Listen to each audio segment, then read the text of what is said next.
Okay, welcome back, everybody.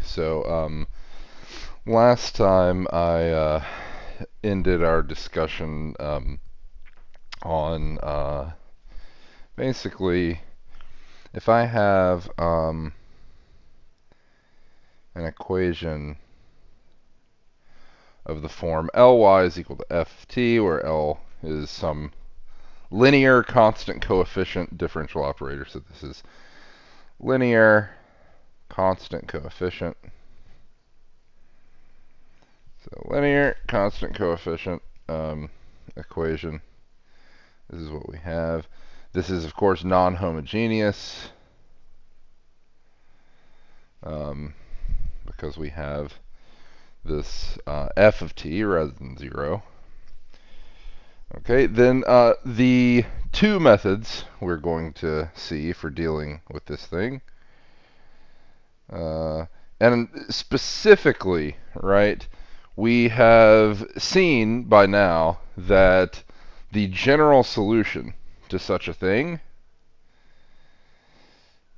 can be written as y of t is equal to y sub h of t, which is the homogeneous solution, plus y sub p of t, which is the particular solution. So this is homogeneous solution, so homogeneous general solution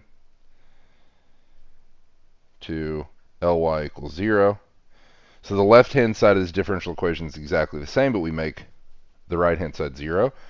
So this general solution to this equation comes into two pieces, homogeneous part and the particular solution, right? Particular solution to the equation Ly is equal to f of t.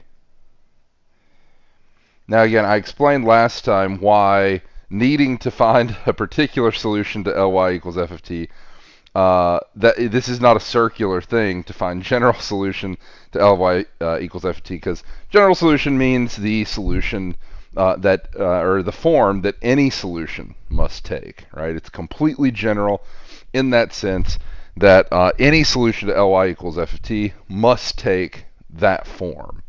Okay, whereas a particular solution is just any solution that works.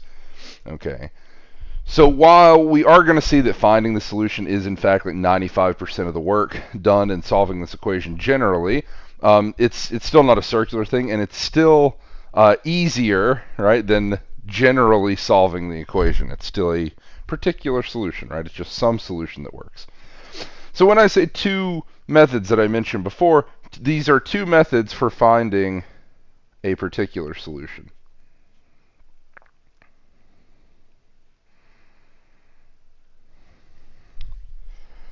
Okay, because we know how to do this part, right? Finding a homogeneous general solution, that's something that we know how to do. Okay, so that is something we've been spending some time on for the last few lectures. So we know how to find the homogeneous general solution. So then the last part, right, the last part of the recipe for this general solution to this thing is to find particular solution. But as I mentioned before, this turns out to be where almost all the work is. Okay. So there are two methods for finding a particular solution. These two methods are undetermined coefficients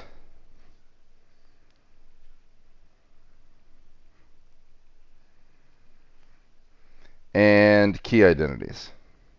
Now, if you took this course at any university, anywhere in the past, I don't know, 100 years, okay, then the method that you would have been taught would have been undetermined coefficients, and probably not that much else would have been said about it.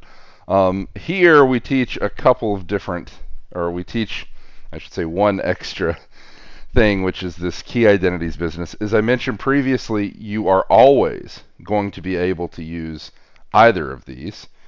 Okay, they solve the exact same sorts of problems. One is not stronger than the other in the sense of, it's not like key identities can solve problems that undetermined coefficients can't. So both of them can be applied to the exact same types of problems. Um, and the one thing I'll say is that in some instances, in some types of these problems, if you get down to the specifics, key identities can be faster than undetermined coefficients. There's also some examples when undetermined coefficients can be faster, but key identities is typically, maybe on average, the faster of the two. It has the downside of being a little bit more abstract and requiring a sort of algebra that you've never really done before. Undetermined coefficients is a little bit more intuitive in a way. But, you know, it's up to you whether you want to focus on one of these or both of them just because you're interested, or, you know, it's whatever you feel like doing. I'm going to teach both of them. Okay. Now, both of these are going to be able, like I said, to be applied to the exact same sorts of problems. And in both cases, we are only going to be able to apply these when we have an equation like this in characteristic form.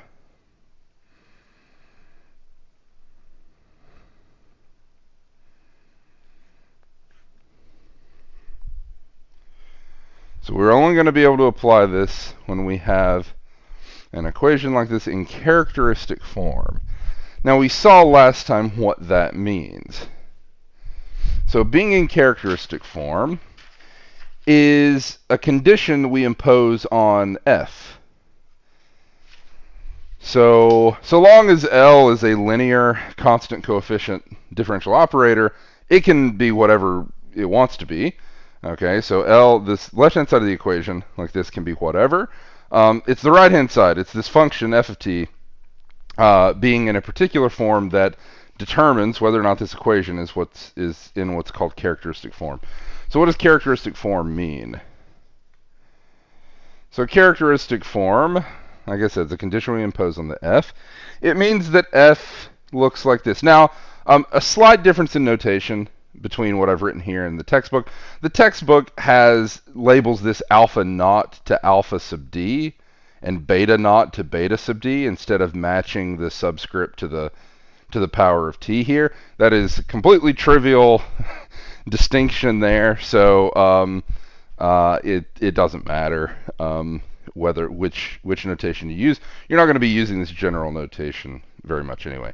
The way to think about this is that f is in characteristic form if it is some polynomial of degree at most d times an exponential times cosine plus some other polynomial also of degree at most d times exponential with the same coefficient in the exponent times sine with the same coefficient that was in cosine here. Okay. So f is in characteristic form if it is this object. Now, the motivation here, I mentioned last time, is as follows.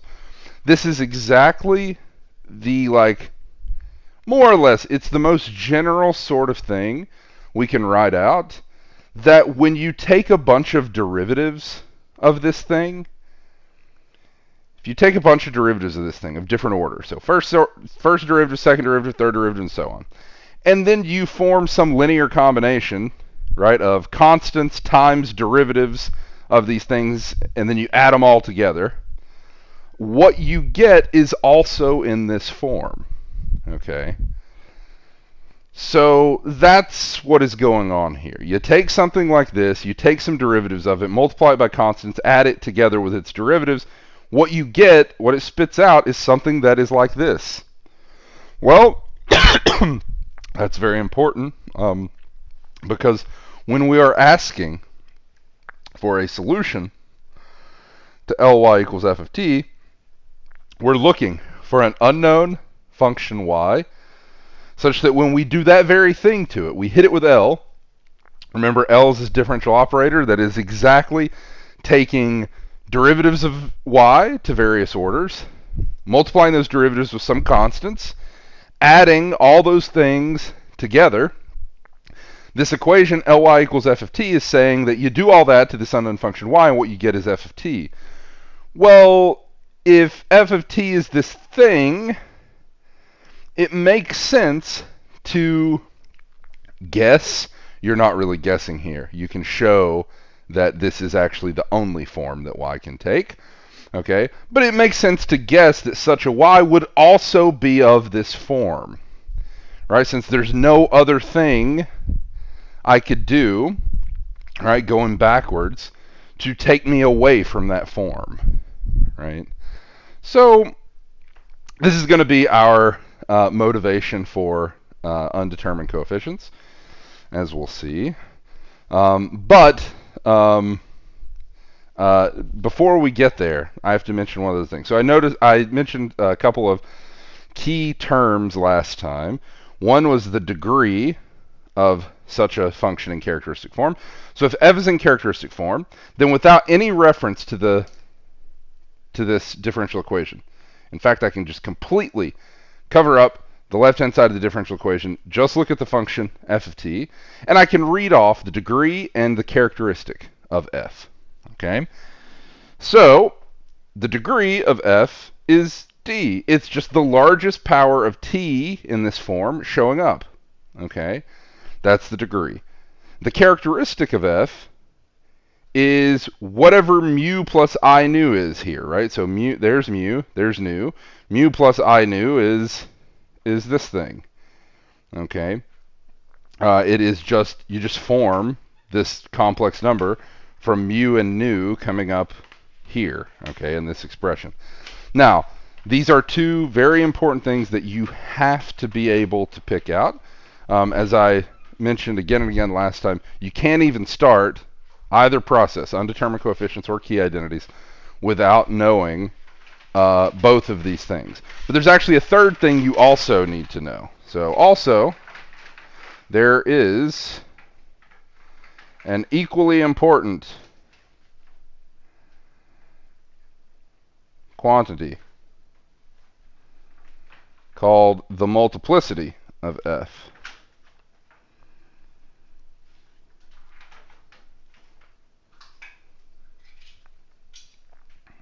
Okay, that must be determined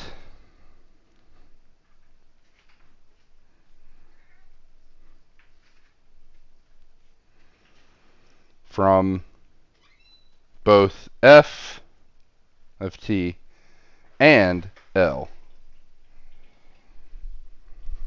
Okay, so this is an example of where we need not just the right-hand side. So degree and characteristic, we only needed f of t. If I just gave you f of t and nothing else, no reference to anything else, I could still write out the degree and characteristic of this thing immediately just by looking at it.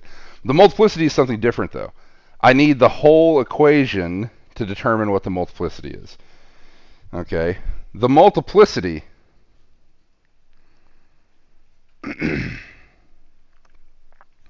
of f of t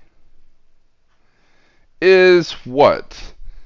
So let's say we have an equation, Ly equals f of t, and the characteristic polynomial for the associated homogeneous equation, or we can just say associated to L, is p of z. Right? So for any given constant coefficient equation, I have L of y is equal to f of t. I can think of the corresponding homogeneous equation, Ly is equal to 0. That homogeneous equation has, of course, a characteristic polynomial. That's how we are able to solve this thing in the first place. So it has a characteristic polynomial. We'll call that characteristic polynomial p of z. The multiplicity of f of t is the multiplicity of mu plus I nu, the characteristic of f,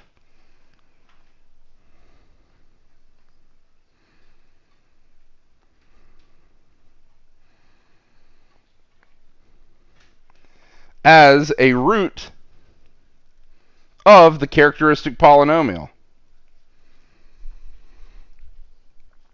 for this problem, for this left-hand side. Okay. Now, a couple of things. Notice that me choosing f to be of whatever form, If I am given full choice here, I could choose this characteristic to be literally any complex number I want, right? I could choose both mu and nu to be 0 if I liked, right? So I could choose both mu and nu to be 0, and maybe f of t is just a polynomial, right? So if mu and nu is both 0, then f of t is just a polynomial, okay? Or maybe it's just a constant, right? Maybe it's just a non-zero constant, whatever, which is also that's a special case of polynomial. But the point is that I could choose this to have mu and nu both 0. I could choose this to be really whatever. I could choose nu to be 0 and mu to be any real number. Okay, so this is completely general here. Okay, so given that choice, knowing what, I have roots of characteristic polynomial, whatever they are, I could choose the characteristic to be not one of those. Right? I could choose the characteristic to be whatever, something else that's not a root. Well, if it's not a root of the characteristic polynomial, its multiplicity as a root of the characteristic polynomial would be considered to be 0. Right? So 0 is an option here. So if it's just flat out not a root of the characteristic polynomial, its multiplicity would be 0. If it is a simple root of the characteristic polynomial, its multiplicity would be 1. Right? Now notice we're talking about the multiplicity of f here, right? That is being defined as the multiplicity of its characteristic as a root of the characteristic polynomial. So there's a reason why we're using all this all this terminology in this way. Hopefully this helps you remember how these things are defined. But I need each of these three things. I need all three of these to start. So all three of these things are needed to even begin either undetermined coefficients or key identities. So neither of these can even be started without knowing all three of these parameters. Okay, so your first step in either of these, despite not knowing anything else about either of these methods, your first step in either of these should be writing out these three things. And that's why on this homework that is due, can't remember, I think it's due on Tuesday, so I think it's due tomorrow at midnight. But on this homework that's due, that's exactly what you're asked to do. You're asked to write out the degree, characteristic, multiplicity of exactly these sorts of things. Okay. All right. So, as I said, I'm going to cover both of these. But I'm going to cover undetermined coefficients first. The notes covers key identities first. Not a big deal. They're both in the exact same section in the online notes. So, how to do undetermined coefficients.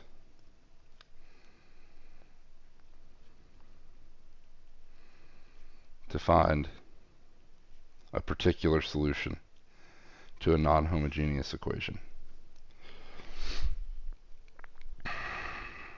Okay, so the equation in question looks like Ly is equal to f of t. Maybe it's an IVP, so maybe it has some number of initial conditions. I'm not going to write those out. We'll see how to impose those. That whole process hasn't really changed conceptually since we were doing it for first order equations, so that's not something I have to worry about too much. Okay, so how to do undetermined coefficients to find this. So here's my equation. All right, so first, step one, write out the characteristic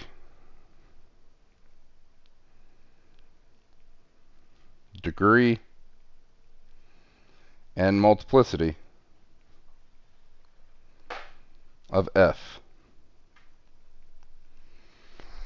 Now, characteristic and degree can be read off from f itself. Multiplicity, you would need to write out the characteristic polynomial of L and find its roots. Okay, so you will have already done that as part of this. Okay, secondly, okay, write out char poly. Well, like I said, you will have already done that for this, so maybe I should say instead, write out the general solution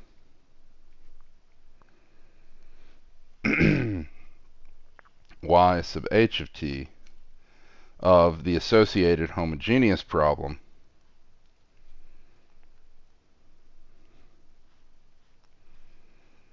Ly is equal to 0.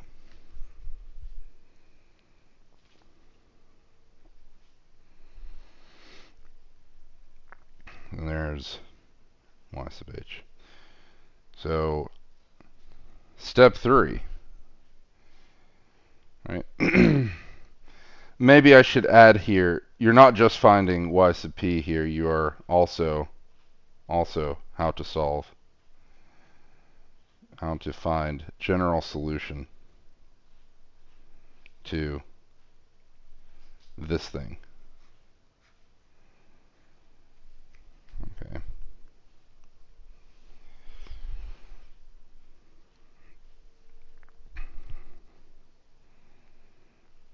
All right.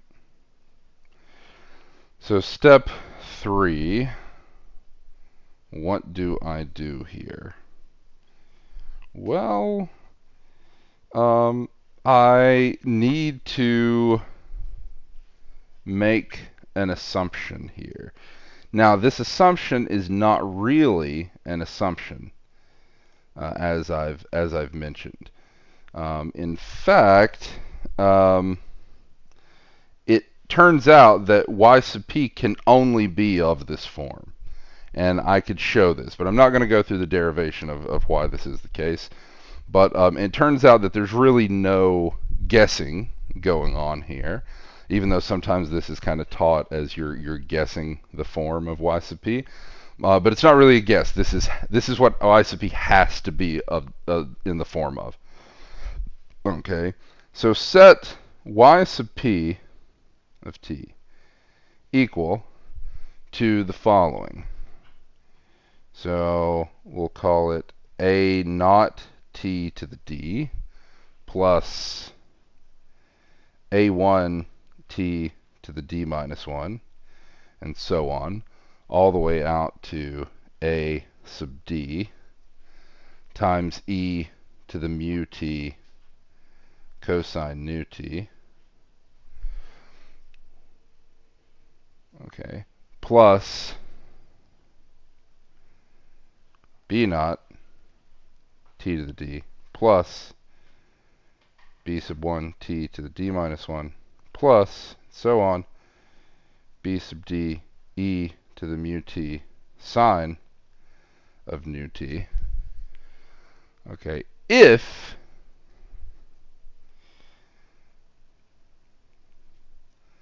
the characteristic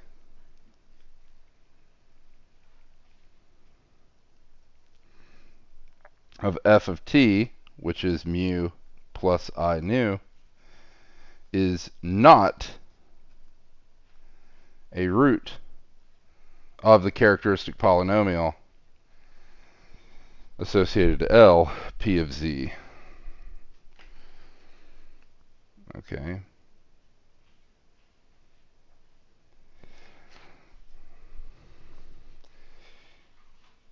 So this is what we do in this case. Generally, if this characteristic is a root of the characteristic polynomial, we change this form very slightly. So if mu plus I nu is a root of P of z with multiplicity m, then the multiplicity of f, if we call that m, if we call this multiplicity m, then this boxed case is the case m equals 0. And this second case is the case m is not equal to 0. So if mu plus I nu is a root of p of z with multiplicity m not equal to 0, set y of p of t equal to a naught t to the m plus d plus a1 t to the m plus d minus 1 plus and so on all the way out to a sub d times t to the m, e to the mu t cosine nu t plus beta naught, or sorry, b naught t to the m plus d plus b sub 1 t to the m plus d minus 1 and so on all the way down to b sub d t to the m e to the mu t sine of nu t. Now notice, if I didn't restrict m to be not equal to 0, I could have just had this as my generic form, and when m is equal to 0, what do I get? I get exactly this form. So this is actually the more general thing, right? Where notice that d is the degree of f, mu plus I nu is the characteristic, and what I'm calling m is the multiplicity of f. So if this form that we're going to set y sub p to be, right, depends on all three of these things, now it's clear why, to even get started, I need every single one of those things.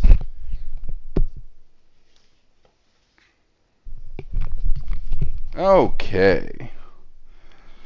So now you might say, well, okay, you've just said y sub p is equal to like this, it has this form. How does that help you? Well, there's a reason why we call the method of undetermined coefficients, because these coefficients, a naught to ad and b naught to bd, these coefficients are undetermined, right? They're general. So we wanted to find not a general solution to this thing. We wanted to find a particular solution, so any one that works. So we're looking for particular choices of a naught to ad and b naught to bd that make this a solution to Ly equals f of t. I.e., in other words, we are looking to determine these undetermined coefficients. How do I do that? So step 4, plug y sub p of t into the equation Ly is equal to f of t, and use algebra to determine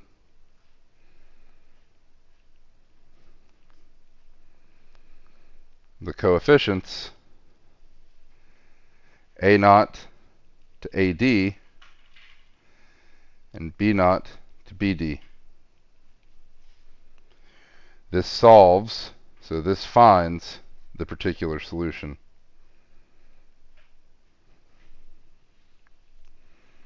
Y sub p of t. The last step, then, the general solution to Ly equals f of t is y of t, which is the homogeneous solution plus the particular solution.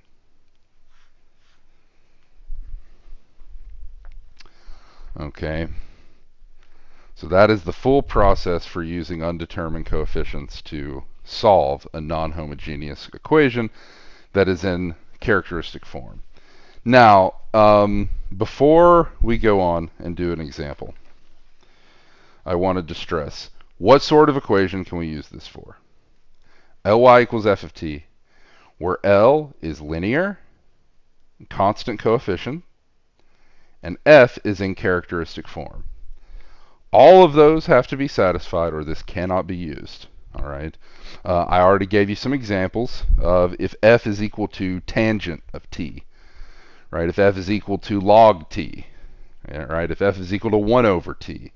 These are examples where you cannot use undetermined coefficients. The simplest way of explaining intuitively why that's the case is because in that case, something of this form, of characteristic form, is not going to transform via taking a bunch of derivatives to be something that looks like log t. All right, it's just not going to happen.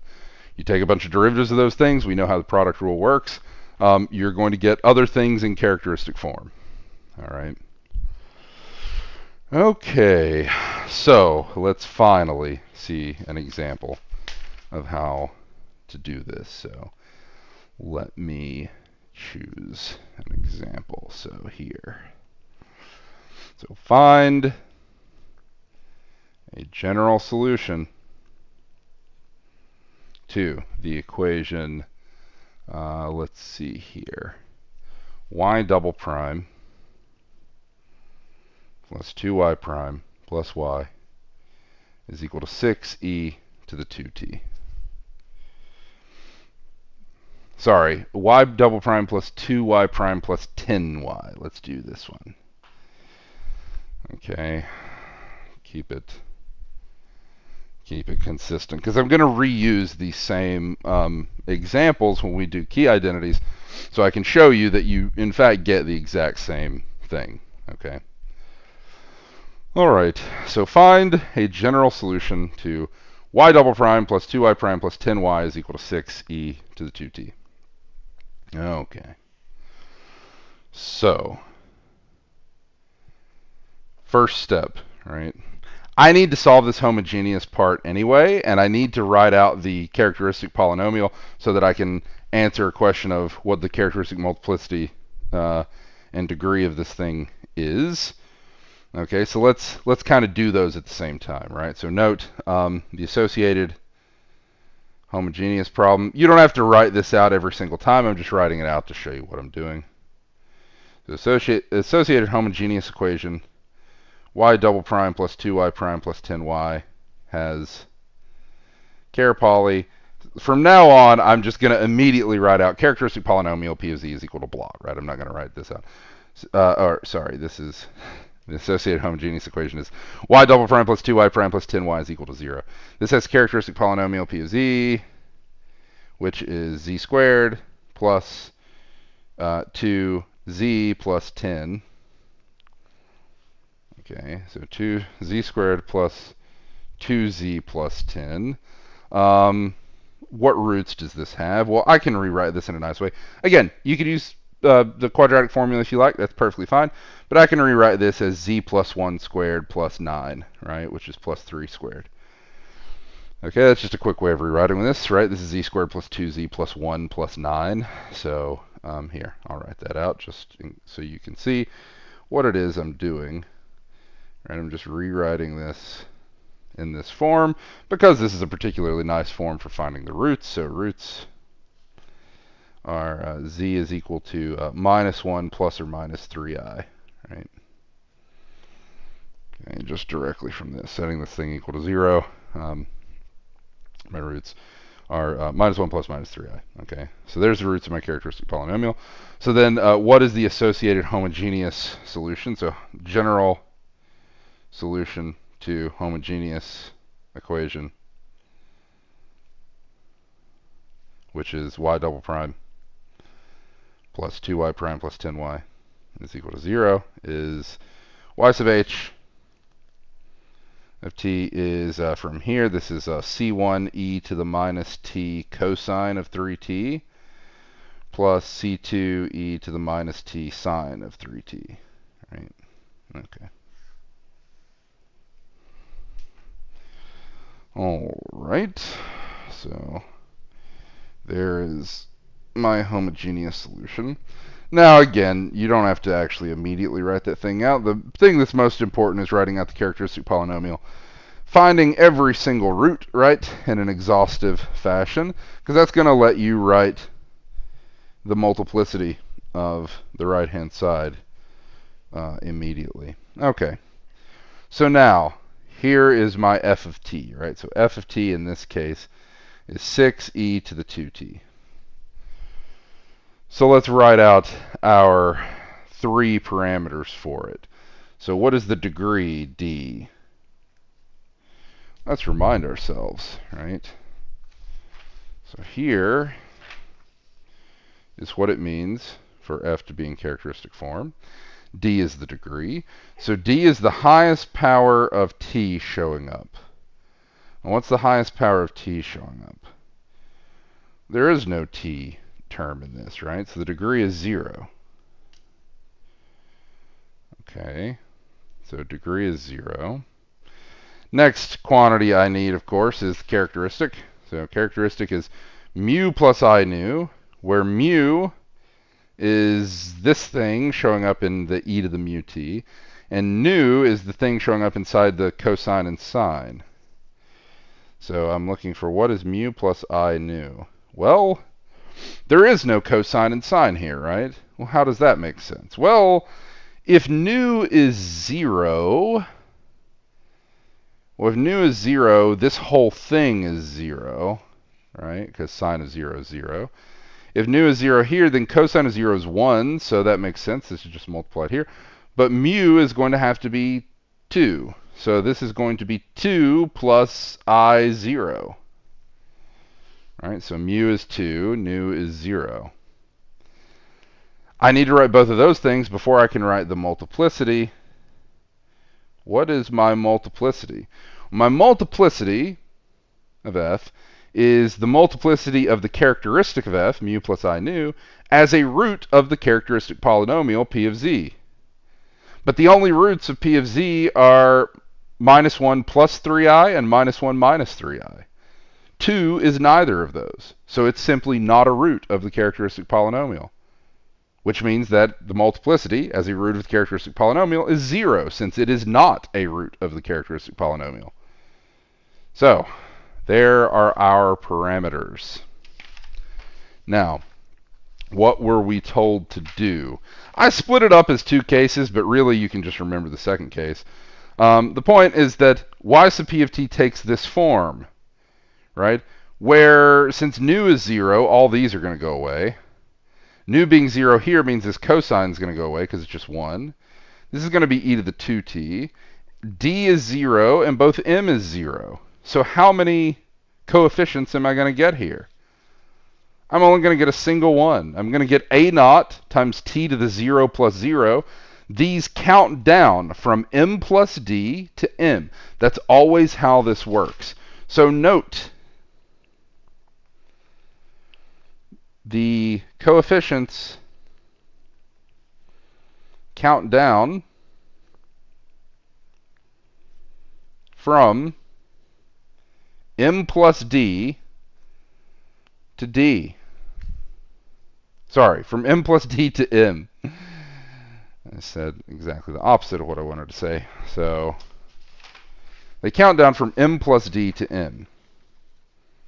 So from m plus d to m. Okay. All right. So then how does this work? Well, this means that what you can do here is essentially you can tell immediately from the characteristic and the degree how complicated this thing is going to be. Okay, so what do I mean by that? So firstly, I should say that what you can do here is, if m plus d is large, right, then typically what this means is that, so if m plus d is large relative to m, right, then you're going to get a bunch of coefficients here, right? So in this expression you write out, you're going to get many a's and many b's. The more of those you get, the more complicated this process is going to be. It's going to make the process of plugging in a real nightmare if it's really big. Okay. But I should say that in general for us, m plus d is going to be small. And by small, what I mean is that typically no more than 2 or 3. Okay. Typically, it's not going to be more than like 2 or 3. Okay. So these coefficients go from the m plus d term to the m term.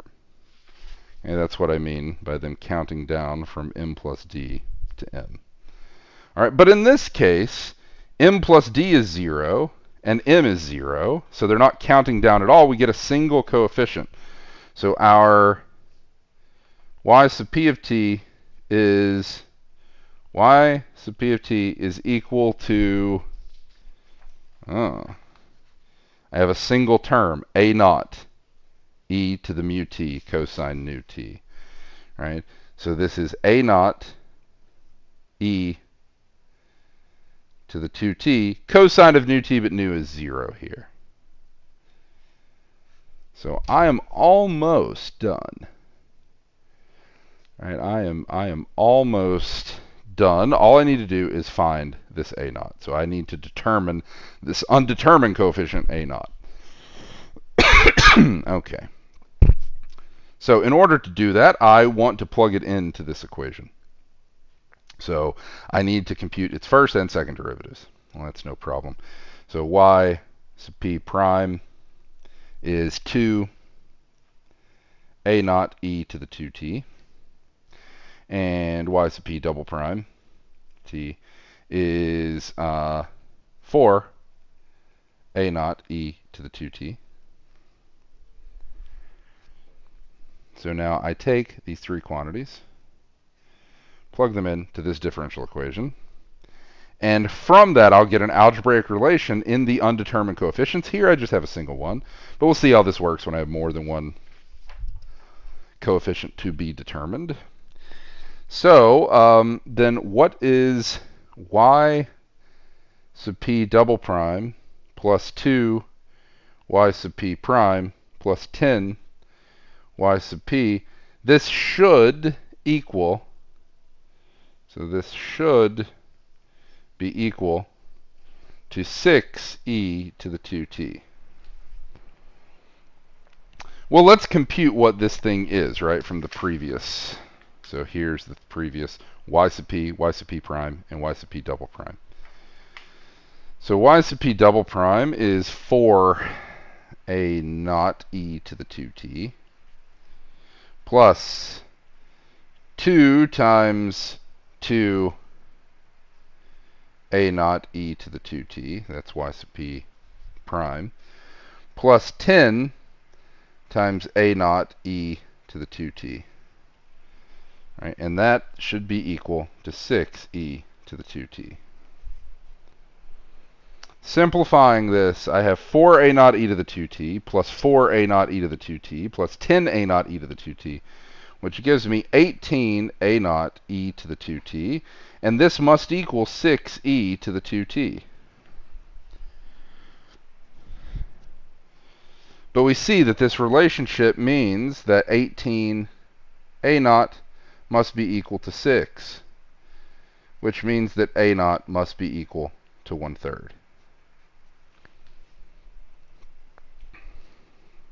Thus, y sub p of t is 1/3 e to the 2t. You can check for yourself that this works, right?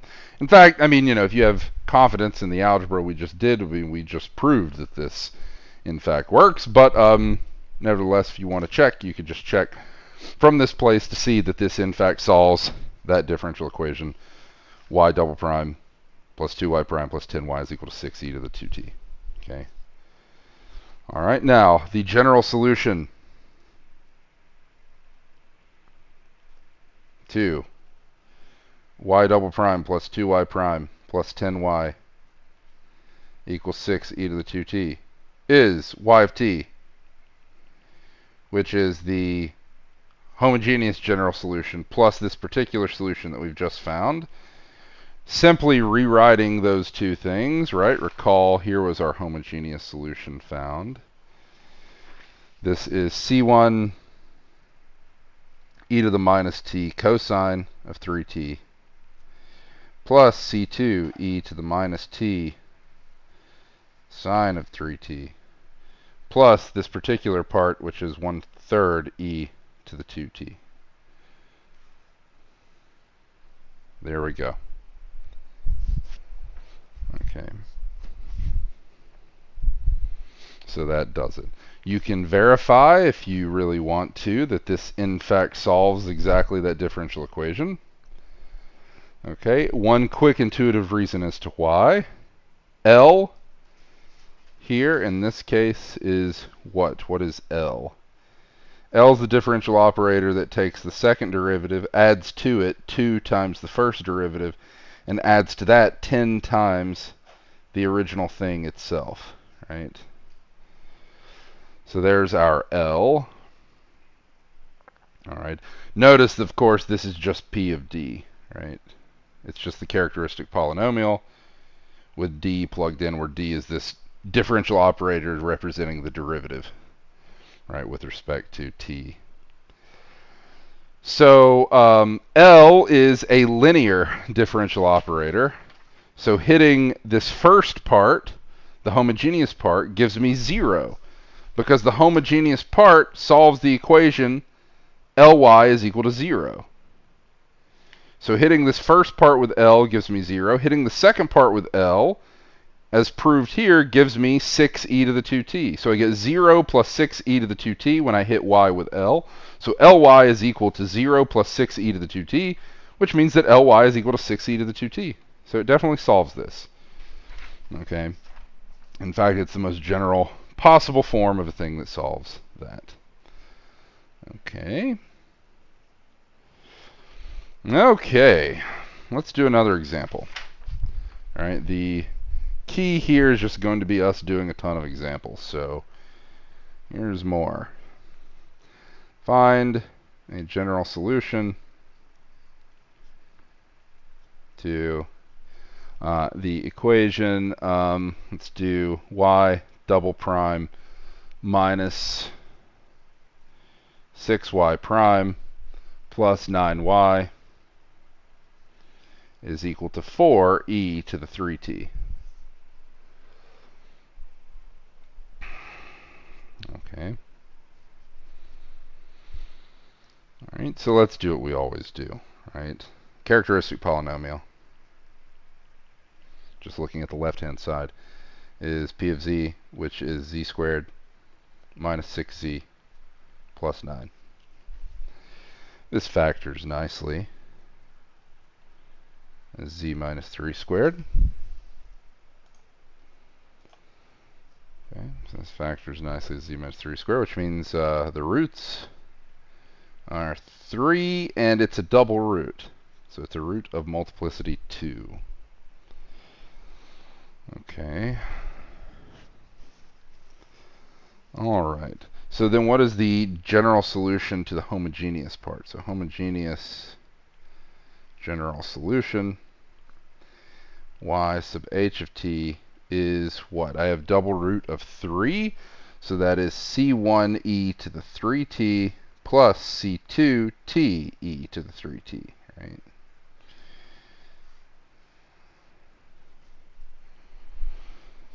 So this is just directly from our recipe for how to construct homogeneous solutions for higher order equations.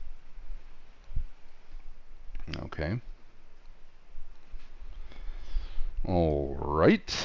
So now what? Now I want to look at f and write out characteristic. All right. So here's f of t is 4e to the 3t. What is the degree of this thing? Well, yet again, the degree is 0 here, right? So degree is 0. There's no t showing up anywhere, so degree is 0. What is the characteristic mu plus I nu? Well, again, remember, if you need to, here's the definition of characteristic form.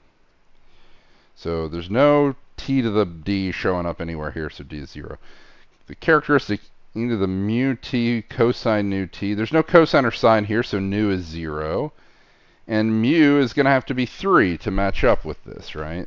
So mu plus I nu is 3 plus I times 0. But then what's the multiplicity? Well, unlike our previous case here, now the characteristic of f is 3. And 3 is a root of the characteristic polynomial. And it's a root of the characteristic polynomial of multiplicity 2. So the multiplicity is 2. Okay, so the multiplicity is 2. So taking these three things, let's take those three things and let's ask myself, what guess for the characteristic, or for this particular solution, should I make? Well, I want y sub p of t to be a naught t to the m plus d. M plus d is 2, right? 2 plus 0. So this would be a naught t squared plus a1 t to the... Remember, this counts down from m plus d to m. But d is 0, so m plus d and m are the same thing. It's counting from 2 to 2, which means there's only a single term, a naught t squared e to the mu t cosine nu t. Plus this second term, because nu is 0, goes away, so there are no b's here. So there's only a naught t squared e to the mu t, which is e to the 3t. Cosine nu t is going to be 1 because nu is 0. And so my guess, remember this is not a guess, this is completely determined. So y sub p of t is a naught t squared e to the 3t, just following that form. Okay. All right. Now, I should stress that if you make this choice incorrectly, everything you do will be wrong. It doesn't matter how correct you are from that point. It will be wrong, and there will be no way of fixing it. Okay. So it is very important that you set yourself up for success here by not choosing the wrong form. Okay, because this will be disastrous for you actually being able to solve these things. Okay, it will turn out to be completely impossible. Okay, so there it is. Now I need to plug this in to this equation and see what falls out. So let's do that by taking the derivative here. So y sub p prime is what? So I have to put a little bit more work into this one because there's a product here in t, so I'm actually going to have to use the product rule. So the first term is 2a naught t e to the 3t plus, we'll say 3a naught t squared e to the 3t. Okay, so that's y sub p prime. Let's do y sub p double prime. Y sub p double prime. I have two product rules to do in each term. So this would be here. This would be 2a naught e to the 3t, because I took the derivative of t here, plus 2a naught t times 3e to the 3t. So that takes care of the product rule for this term. Now I have product rule for that term. So this is plus 6a naught t e to the 3t. That's the first. Plus 9a naught t squared e to the 3t. Let's simplify this a little bit to make our lives easier. So what do I get here? I get 2a naught e to the 3t. That's going to be the only term that doesn't have a t in it. The degree 1 term is going to be plus, so 6a naught t e to the 3t plus 6a naught t e to the 3t. That's going to be 12a naught t e to the 3t plus 9 a naught t squared e to the 3t. You could see how even for a very simple originating y sub p, these computations can get a little tricky. So this is the main reason that makes undetermined coefficients kind of blow up when m plus d is large. So when m plus d is large, and especially when both the multiplicity and the degree are big, this is a real problem for these types of things. Because imagine now you had more than one coefficient, right? Imagine instead of a naught, you had like a naught, a1, and a2, and b naught, b1, and b2, right? Where your 6 coefficients you had to determine. This would take a ton of algebra, and it would be really, really obnoxious to do. This is these problems where the undetermined coefficients can really spiral out of control. Sometimes in those cases, key identities will be nicer, and you can do those computations in a few lines rather than with a bunch of work. Okay, so let's be very careful here. We want to plug this into this differential equation, right? So we're using these three, plugging them into this differential equation. Thus, we want to show that y sub p double prime minus 6 y sub p prime plus 9 y sub p is equal to 4e to the 3t. That's what we want to show. All right, but we have those things written out here. So y sub p double prime we just showed, that is 2a naught e to the 3t plus 12 a naught t e to the 3t plus 9 a naught t squared e to the 3t. So that's just for the y sub p prime double prime term. I'm going to write it in parentheses just for that purpose. Minus 6 times y sub p prime, which we saw previously was 2 a naught t e to the 3t plus 3 a naught t squared e to the 3t plus 9 times y sub p, which is a naught t squared e to the 3t. And that is equal to 4e to the 3t. Now, looking at this, it's apparent what has to happen for this to make sense is all of the terms involving a t should cancel out. Because on the right-hand side, all I have is constant 4 times e to the 3t. All right, but now you see why it is so particular, right? Pun intended. Why it matters so much that we pick the correct form. Because imagine you're just being, kind of loose with the form you pick for y sub p. It is never, right? Just the chance that you randomly choose something that's going to actually, have this work out properly is 0, right? Like you're not going to be able to do that. So then notice what happens, right? I have 2 a naught e to the 3t plus 12 a naught t e to the 3t plus 9 a naught t squared e to the 3t minus 12 a naught t e to the 3t minus 18 a naught t squared e to the 3t plus 9 a naught t squared e to the 3t is equal to 4e to the 3t. Now, let's see how this works. 12 a naught t e to the 3t, that cancels with minus 12 a naught t e to the 3t.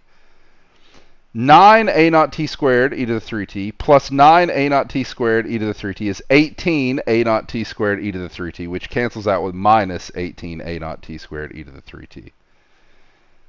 And so, everything I want cancels out, and we get 2 a naught e to the 3t is equal to 4e to the 3t. Which gives us algebraic relation 2 a naught is equal to 4, which means a naught is equal to 2. And so our particular solution all along is 2t squared e to the 3t. Right. Remember, our initial choice was y sub p of t is a naught t squared e to the 3t. We just found that a naught is 2. So this is 2t squared e to the 3t. Thus, general solution to our original equation, which was y double prime minus 6y prime plus 9y is equal to 4e to the 3t, is y of t, which is homogeneous solution, y sub h of t, plus particular solution, y sub p of t, which is, as we saw, c1 e to the 3t plus c2 t e to the 3t plus 2t squared e to the 3t. There it is.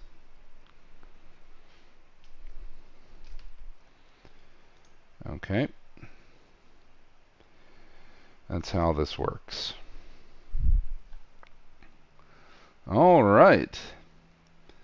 Let's do another example. So let's do one more. Maybe we can fit in one more. We got about 17 minutes. I think that's time for one more example of how to do this thing. So find a general solution to y double prime plus 2y prime plus 10y is equal to cosine of 2t.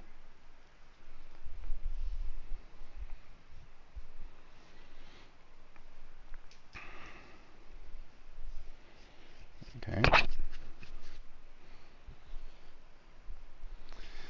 Okay, so our process is exactly the same. First, I write out the characteristic polynomial, as usual. So characteristic polynomial here, p of z, is z squared plus 2z plus 10.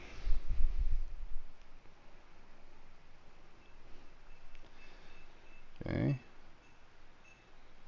So z squared plus 2z plus 10 is our characteristic polynomial. We already saw this exact characteristic polynomial before, but just to see again how it factors, this is z plus 1 squared plus 9. So that's 3 squared, of course, so roots. Z equals minus 1 plus or minus 3i.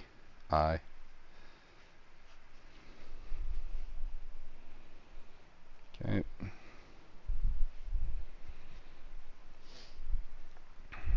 Okay.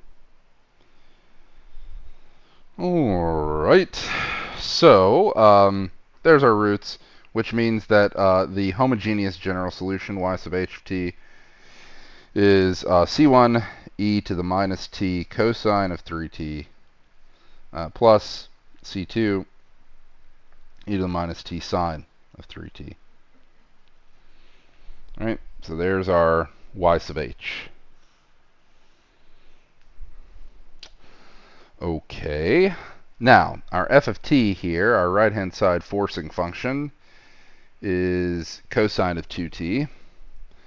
For all of these, I wasn't really asking directly the question, is this in characteristic form? But when I'm asking to write out degree, characteristic, and multiplicity, I am implicitly asking whether or not it's in characteristic form, because if it's not in characteristic form, I wouldn't be able to write out those things.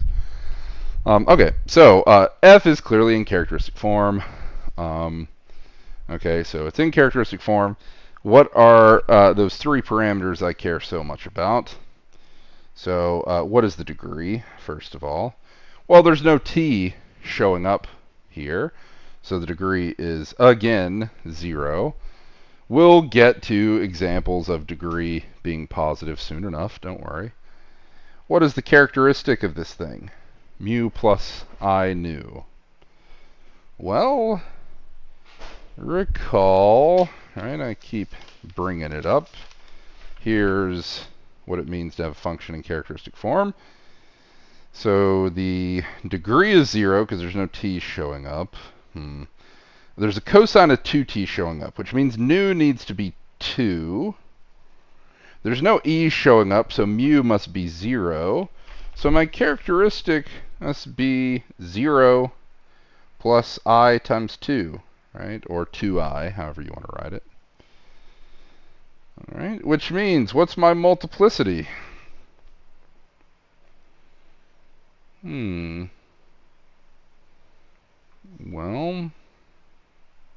my multiplicity is 0, right? Because the roots of the characteristic polynomial are -1 plus or minus 3i. Okay. And 2i is not one of those roots, so it's not a root of the characteristic polynomial, so the multiplicity is 0. So there's the 3 parameters I care about to get started on this undetermined coefficients business. All right.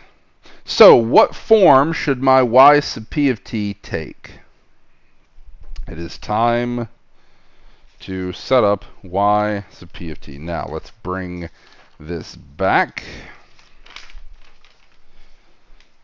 Okay. Now I can always use this second equation, of course. So the multiplicity 0 degree is 0.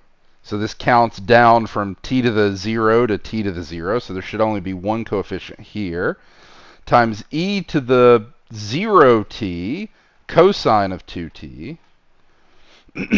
In the second term, notice something is different here. Since the characteristic actually has a non-trivial complex part, right? I have 2i here. That's a little different because in this case, if nu is 2, then I should get a sine of 2t here. Right? I should get a sine of 2t here. Again, mu is 0, so I don't get an e showing up. But then I get terms counting down from t to the 0 plus 0 to t to the 0, so I should only get one of those terms. But in both cases, I get a term. So I actually get a naught cosine of 2t plus b naught sine of 2t. Now, a couple things to notice here, right? I just strictly followed this formula that I had written out previously for how to do this. Okay, but that leads you to something a little bit maybe counterintuitive at first. On the right-hand side, there's a cosine of 2t, but in my guess, I have a sine of 2t term that shows up here. Well, that can happen. If I'm just following this formula, that exactly can happen. So this shouldn't be unexpected. All right. And note, in line with what I said previously, if you don't do this, right, you are typically not going to be able to solve this problem at all. Okay, it will be a complete. If you end up doing this, there are certain configurations where that may work.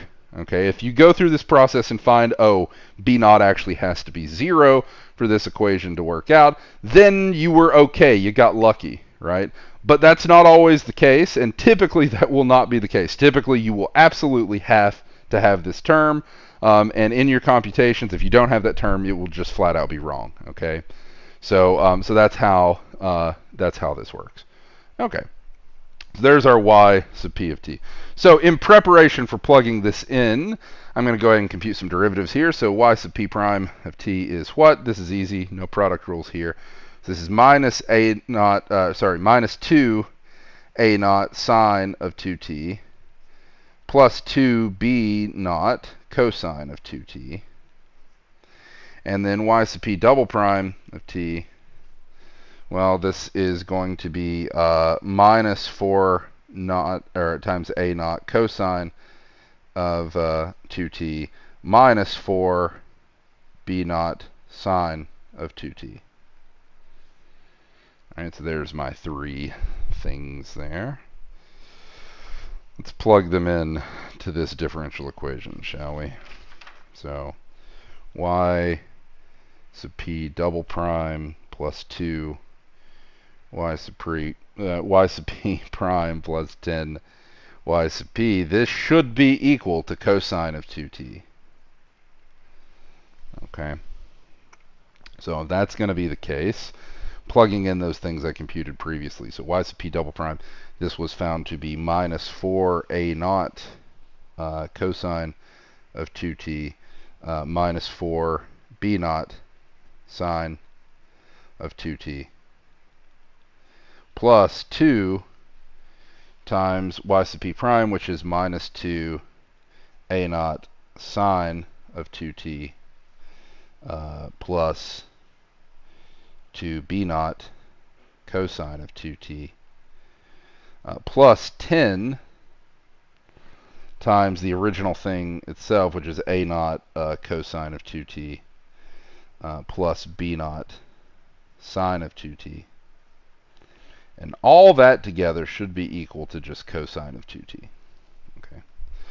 So grouping these into something times cosine and something times sine, let's look at the cosine terms here. So this would be minus 4a naught plus 4b naught, 2 times 2 here, so this is 2 times 2b naught, so 4b naught, plus 10a naught, and all that is times cosine of 2t, plus a bunch of stuff times sine of 2t, so this would be minus 4b naught, minus 4a naught sine of 2t, plus 10 b naught sine of 2t, right? And all this is equal to cosine of 2t. Okay, let's simplify this just a little bit. So here this becomes 6a naught plus 4b naught times cosine of 2t, plus here this becomes 6b naught minus 4a naught sine of 2t, and this is all equal to cosine of 2t. Now, what does this expression tell you immediately? 6a naught plus 4b is equal to 1. So that's the thing multiplying cosine of 2t, that's equal to 1. And the thing multiplying sine of 2t is equal to 0. Right? So you get a system of linear equations and two unknowns, right? So I have two equations and two unknowns. I solve for these things, all right? So let's use the second equation. So this tells me that 6b naught is equal to 4a naught, which tells me that if you like, b naught is equal to 4/6 a naught, or 2/3 a naught. All right. So once I know that, I can plug that in, say, to the second one. So 6a naught plus 4 times b, sorry, this is a b naught, times b naught, which is 2/3 a naught, is equal to 1. So this gives me 6a naught plus 8/3 a naught is equal to 1. Well, 6 is 18/3, right? So this is 18/3 plus 8/3, so 26/3 a naught is equal to 1. So a naught is equal to 3/26. Well, if a naught is equal to 3/26, then b naught, being 2/3 a naught, is equal to so this would be 6 over 78. So let's see here. 2/3 times this, yeah, 6/78 is what I would get here, which I guess I could simplify here as being, so this is 39 times 2 is 3 times 2, so this is like, 3/39? So 113.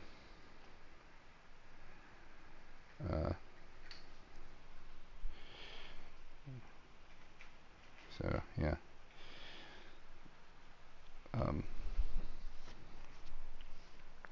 Okay. Okay.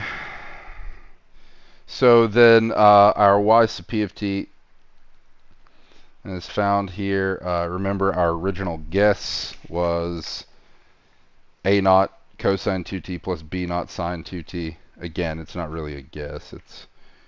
We know what this has to be. This is 3 over 26 cosine of 2t plus 113 or 1 over 13 sine of 2t. So there it is. Thus, going all the way back, our general solution to our original equation is y of t, which is homogeneous part plus particular solution, which is the homogeneous solution was c1 e to the minus t cosine of 3t plus c2 e to the minus t sine of 3t plus particular solution, which we found to be 3 over 26. So this is 3 over 26 cosine of 2t plus 1 over 13 sine of 2t.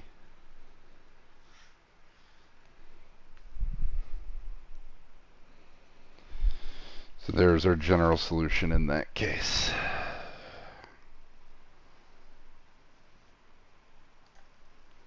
All right. Yes, so the question was, can you use the same notation that I use for multiplicity, degree, characteristic? Yes, absolutely.